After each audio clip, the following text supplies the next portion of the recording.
చంద్రబాబు నాయుడు గారు యథావిధిగా అలవాటు ప్రకారం 420 అబద్ధాలు చెప్తే కొడుకు లోకేష్ గారు 840 అబద్ధాలు చెప్పాడు.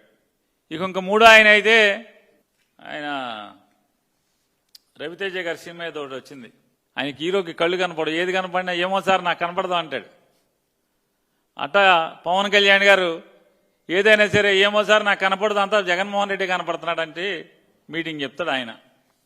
ఇలా ముగ్గురు కలిసి ఏంటయ్యా అంటే సొంత డబ్బా జగన్మోహన్ రెడ్డి గారిని బూతులు తిడతాం, జగన్ గారి వ్యక్తిత్వ హననం వీళ్ళ సొంత డబ్బా. ఈ డబ్బా కొట్టుడికి మొత్తం ఎంత ఖర్చు అయిందయ్యా అంటే కోట్ల రూపాయలు ఖర్చు పెట్టారు.